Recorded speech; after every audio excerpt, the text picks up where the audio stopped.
दोस्तों, आप सभी का अमेजिंग ज्ञान पॉइंट पर हार्दिक स्वागत है।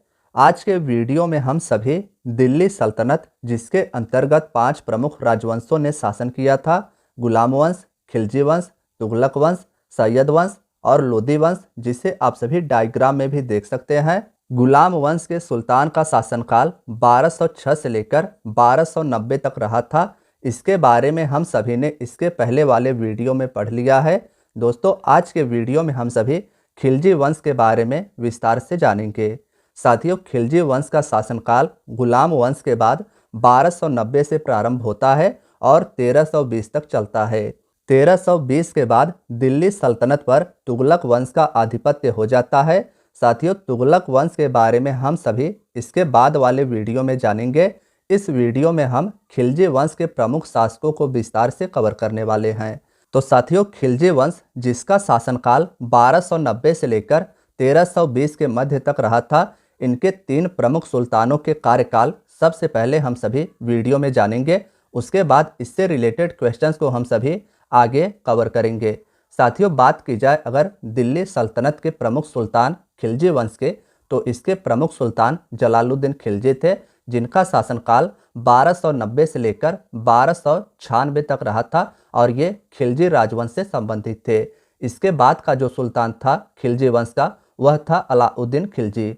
साथियों, अलाउद्दीन खिलजी का शासनकाल 1296 से लेकर 1316 के मध्य तक रहा था। खिलजी वंश का यह शासक आप सभी के एग्जाम के लिए इम्पोर्टेंट है। बात की जाए अगर तीसरे खिलजी वंश के प्रमुख सुल्तान की, तो तीसरा प्रमुख सुल्तान खिलजी वंश का मुबारक खिलजी था। साथियों, मुबारक खिलजी का कार्यकाल 1316 से लेकर 1320 तक रहा था और इसके बाद फिर दिल्ली सल्तनत पर तुगलक वंश का शासनकाल हुआ था। तो साथियों, वीडियो में हम सभी सबसे पहले जलालुद्दीन खिलजी के बारे में जानेंगे, इसके शासनकाल और इसके कार्यों के बारे में। बात की जाए अगर जलालुद्दीन खिलजी की, तो साथियों, जलालुद्दीन फिरोज शाह खिलजी, इसका शासनकाल 1290 से लेकर 1296 तक रहा था। यानी दिल्ली सल्तनत का खिलजी वंश का संस्थापक जलालुद्दीन फिरोज शाह खिलजी कुल 6 वर्ष तक शासक रहा था।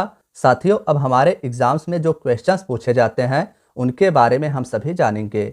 भारत में खिलजी वंश का संस्थापक जलालुद्दीन फिरोज शाह खिलजी था, इसे आप याद रखिएगा। नेक्स्ट है, मंगोल आक्रमण का सफलतापूर्वक सामना करने के बाद कैकुवाद, जो गुलाम वंश का था, इसने जलालुद्दीन खिलजी को शाइस्ता खां की उपाधि प्रदान की थी। तो इसे भी आप याद रखिएगा कि गुलाम वंश का शासक था कैकुवाद और इसने मंगोल आक्रमण का सफलतापूर्वक सामना करने के लिए जलालुद्दीन खिलजी को शाइस्ता खां की उपाधि से सम्मानित किया था। नेक्स्ट है, 13 जून 1290 में जलालुद्दीन फिरोज शाह खिलजी ने भारत में खिलजी वंश की स्थापना की थी। तो क्वेश्चन आपसे इस प्रकार पूछा जाता है कि 1290 में खिलजी वंश की स्थापना किसके द्वारा की गई थी? तो जलालुद्दीन फिरोज शाह खिलजी, आप याद रखिएगा। नेक्स्ट है, जलालुद्दीन खिलजी का राज्यारोहण केकुवाद द्वारा निर्मित किलोखरी महल में हुआ था। तो इसे भी आप याद रखिएगा। केकुवाद, जो गुलाम वंश का एक शासक था, इसके द्वारा निर्मित किलोखरी महल में जलालुद्दीन फिरोज शाह खिलजी का राज्यारोहण यानी राज्याभिषेक हुआ था। साथियों, बात की जाए अगर इसके राजधानी की, तो जलालुद्दीन खिलजी के द्वारा अपनी राजधानी किलोखरी को ही बनाई गई थी। नेक्स्ट है, जलालुद्दीन दिल्ली सल्तनत का प्रथम शासक था जिसका हिंदू जनता के प्रति उदार दृष्टिकोण था। नेक्स्ट की बात करें तो साथियों, नेक्स्ट है, जलालुद्दीन की हत्या 1296 ईस्वी में उसके भतीजे व दामाद अलाउद्दीन खिलजी ने कड़ा मानिकपुर प्रयागराज में कर दी थी। तो इसे भी आप याद रखिएगा। खिलजी वंश का संस्थापक जलालुद्दीन खिलजी था। इसने दिल्ली सल्तनत पर 1290 ईस्वी में खिलजी वंश की स्थापना की और 1296 ईस्वी में इसके भतीजे व दामाद अलाउद्दीन खिलजी ने प्रयागराज के पास कड़ा मानिकपुर में इसकी हत्या कर दी।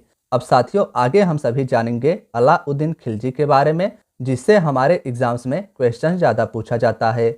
बात करें अगर अलाउद्दीन खिलजी के शासनकाल की, तो अलाउद्दीन खिलजी दिल्ली सल्तनत पर 1296 से लेकर 1316 तक शासक रहा था। साथियों, 20 साल तक अलाउद्दीन खिलजी ने शासन किया था। अलाउद्दीन खिलजी का जन्म 1266 ईस्वी में हुआ था, जो जलालुद्दीन फिरोज का भतीजा था। यानी खिलजी वंश के संस्थापक जलालुद्दीन फिरोज खिलजी का भतीजा अलाउद्दीन खिलजी था और इसकी हत्या करके अलाउद्दीन खिलजी शासक बना था। साथियों, अब अलाउद्दीन से संबंधित अन्य फैक्ट्स की बात करें तो अलाउद्दीन ने 1294 ईस्वी में देवगिरी पर आक्रमण किया, जहां से अपार धन संपत्ति इसने प्राप्त की थी। नेक्स्ट है, देवगिरी की विजय से अलाउद्दीन की सुल्तान बनने की इच्छा प्रबल हो गई थी।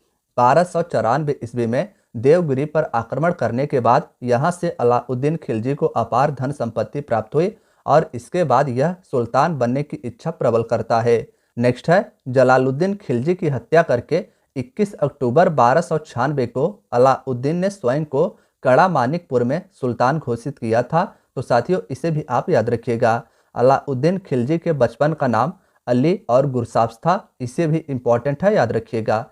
अलाउद्दीन के दरबार में अमीर खुसरो और हसन देहलवी जैसे कवि थे, यह भी क्वेश्चन इंपॉर्टेंट है, तो इसे भी आप याद रखिएगा। क्वेश्चन आपसे ऐसे पूछा जाता है कि हसन देहलवी और अमीर खुसरो किसके दरबार के कवि थे, तो अलाउद्दीन खिलजी आप याद रखिएगा। साथियों, अगले फैक्ट्स की बात की जाए तो अलाउद्दीन का महान सेनापति मलिक काफूर था, इसे भी आप याद रखिएगा।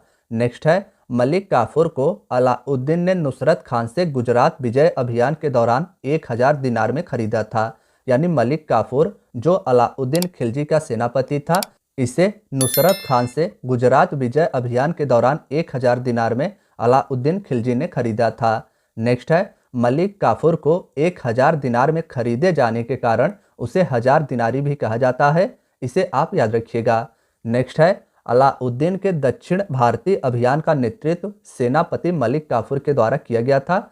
साथियों, जिसे अलाउद्दीन खिलजी ने 1000 दिनार में खरीदा था, वह अलाउद्दीन खिलजी का सेनापति था और दक्षिण भारतीय अभियान का नेतृत्व करता भी मलिक काफूर ही था। नेक्स्ट है, अलाउद्दीन का प्रथम शक्तिशाली सैन्य अभियान रणथंभौर के राजा हमीर देव के विरुद्ध 1301 में हुआ था, इसे भी आप याद रखिएगा। पृथ्वीराज चौहान के उत्तराधिकारी थे राजा हमीरदेव और इनके खिलाफ प्रथम शक्तिशाली सैन्य अभियान अलाउद्दीन खिलजी के द्वारा 1301 में प्रारंभ किया गया था। अमीर खुसरो ने सर्वप्रथम जौहर व्रत राजपूत से संघर्ष करते हुए रणथंभौर अभियान में देखा था, तो इसे भी आप याद रखिएगा कि अलाउद्दीन खिलजी जिसके दरबार में अमीर खुसरो नाम का कवि रहता था, इसने सर्वप्रथम जौहर व्रत राजपूतों से संघर्ष करते हुए रणथंभौर अभियान में देखा था। नेक्स्ट है, अलाउद्दीन का चित्तौड़ अभियान 1303 ईस्वी में हुआ था, इसे भी आप याद रखिएगा। साथियों, बात करें अगर चित्तौड़ के राजा की, तो चित्तौड़ के राजा रतन सिंह जी थे, इसे भी आप याद रखिएगा। अलाउद्दीन का अभियान 1303 ईस्वी में चित्तौड़ के राजा रतन सिंह के खिलाफ हुआ था। नेक्स्ट क्वेश्चन की बात करें साथियों, नेक्स्ट है, चित्तौड़ पर अभियान करने के बाद अलाउद्दीन ने इसे जीतकर अपने नाबालिग बेटे खिज्र खां के अधीन कर दिया और चित्तौड़ का नाम बदलकर खिजराबाद कर दिया। नेक्स्ट की बात करें तो नेक्स्ट है, मलिक काफूर ने 1309 ईस्वी में दक्षिण भारत के तेलंगाना क्षेत्र में वारंगल पर आक्रमण किया था, इसे भी आप याद रखिएगा। मलिक काफूर जो अलाउद्दीन खिलजी का सेनापति था, इसने 1309 ईस्वी में दक्षिण भारत के तेलंगाना क्षेत्र में वारंगल क्षेत्र पर आक्रमण किया। साथियों, वारंगल का शासक प्रताप रुद्रदेव काकतीय वंश का था, इसे भी आप याद रखिएगा। मलिक काफूर के द्वारा 1309 ईस्वी में दक्षिण भारत के तेलंगाना क्षेत्र के वारंगल पर आक्रमण किया गया था और तब वारंगल का शासक प्रताप रुद्रदेव काकतीय वंश से संबंधित था। नेक्स्ट की बात करें तो साथियों, आगे आप सभी को यह याद रखना है कि वारंगल के शासक प्रताप रुद्रदेव ने मलिक काफूर को विश्व प्रसिद्ध कोहिनूर हीरा भेंट किया, जिसे मलिक काफूर ने अलाउद्दीन खिलजी को भेंट कर दिया। नेक्स्ट की बात करें तो साथियों, अलाउद्दीन खिलजी के बारे में नेक्स्ट आपको यह याद रखना है कि अलाई दरवाजा का निर्माण अलाउद्दीन खिलजी के द्वारा करवाया गया था। नेक्स्ट है, अलाई दरवाजा को इस्लामी वास्तुकला का रत्न कहा जाता है, इसे भी आप याद रखिएगा। सीरी फोर्ट और हौज ए खास का निर्माण अलाउद्दीन खिलजी ने करवाया था, इसे भी आपको याद रखना है। मंगोल आक्रमण से सुरक्षा के लिए 1304 ईस्वी में दिल्ली के सीरी को राजधानी बनाया गया था अलाउद्दीन खिलजी के द्वारा और इसका किलेबंदी भी करवाया गया था। अलाउद्दीन खिलजी को द्वितीय सिकंदर भी कहा जाता है, इसे भी आपको याद रखना है। नेक्स्ट है, अलाउद्दीन प्रथम शासक था जिसने प्रथम बार अस्थायी सेना गठित की थी। साथियों, क्वेश्चन आपसे ऐसे पूछा जाता है कि प्रथम शासक दिल्ली सल्तनत का कौन था जिसने अस्थाई सेना का गठन किया था। तो अलाउद्दीन खिलजी के द्वारा प्रथम बार अस्थाई सेना का गठन किया गया था। साथियों, घोड़ा दागने यानी घोड़ों पर मोहर का निशान लगाने और सैनिकों का हुलिया लिखने की प्रथा की शुरुआत अलाउद्दीन खिलजी के द्वारा ही की गई थी। अलाउद्दीन खिलजी ने व्यापारियों में बेईमानी रोकने के लिए तथा कम तौलने वाले व्यक्ति के शरीर से मांस काट लेने का आदेश दिया था। तो इसे भी आप याद रखिएगा। इतिहासकार बर्नी का मानना था कि अलाउद्दीन के बाजार नियंत्रण का एक बड़ा उद्देश्य हिंदुओं को सजा देना था, क्योंकि अधिकांश व्यापारिक हिंदू थे। साथियों, अलाउद्दीन के अगले कार्य की बात करें तो अलाउद्दीन के शासनकाल में मूल्य नियंत्रण प्रणाली को दृढ़ता से लागू किया गया था। इसे भी आप याद रखिएगा।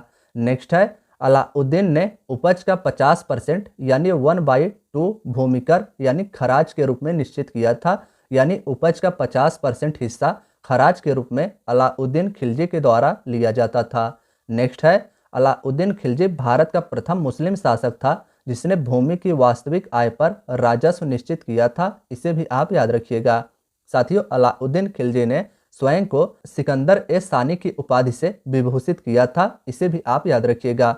अलाउद्दीन नगद वेतन देने वाला दिल्ली सल्तनत का पहला सुल्तान हुआ था। बात की जाए अगर अलाउद्दीन की मृत्यु की, तो साथियों इसकी मृत्यु 5 जनवरी 1316 में हो गई थी। और इसके बाद खिलजी वंश का अगला सुल्तान मुबारक शाह खिलजी बनता है, जिसका शासनकाल 1316 से लेकर 1320 तक रहा था। अब आगे के वीडियो में हम सभी मुबारक शाह के बारे में जानेंगे, जिसका शासनकाल 1316 से लेकर 1320 तक रहा था। साथियों, बात करें अगर मुबारक शाह के, तो 1316 ईस्वी को दिल्ली के सिंहासन पर बैठा था मुबारक शाह। और मुबारक शाह दिल्ली का प्रथम सुल्तान हुआ था जिसने स्वयं को खलीफा घोषित किया था। यह भी इंपॉर्टेंट है, तो याद रखिएगा। बर्नी के अनुसार मुबारक शाह खिलजी कभी कभी दरबार में नग्नावस्था में आ जाता था। इसे भी आप याद रखिएगा।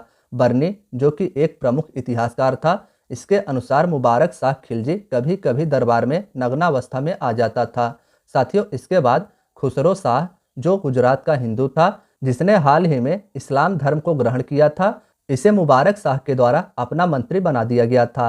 साथियों, आगे बात करें तो मुबारक शाह के वजीर खुसरो खां 15 अप्रैल 1320 को इसकी हत्या कर देता है और स्वयं दिल्ली के सिंहासन पर बैठ जाता है। साथियों, बात करें अगर खुसरो खां की, तो खुसरो खां पैगंबर के सेनापति की उपाधि धारण करता है। इसे भी आप याद रखिएगा। खुसरो खां के शत्रु उसके विरुद्ध इस्लाम का शत्रु और इस्लाम खतरे में है के नारे लगाते थे। इसे भी आपको याद रखना है। 5 सितंबर 1320 को खुसरो खां को पराजित करके गाजी मलिक या गयासुद्दीन तुगलक ने 8 सितंबर 1320 को दिल्ली के सिंहासन पर तुगलक वंश की नींव रखी। अब साथियों, आज के वीडियो में हम सभी ने खिलजी वंश के बारे में विस्तार से जाना है। अब अगले वीडियो में हम सभी तुगलक वंश के बारे में जानेंगे, उससे रिलेटेड जो इंपॉर्टेंट क्वेश्चंस होंगे उनके बारे में। तो साथियों, आज के लिए इतना ही। धन्यवाद।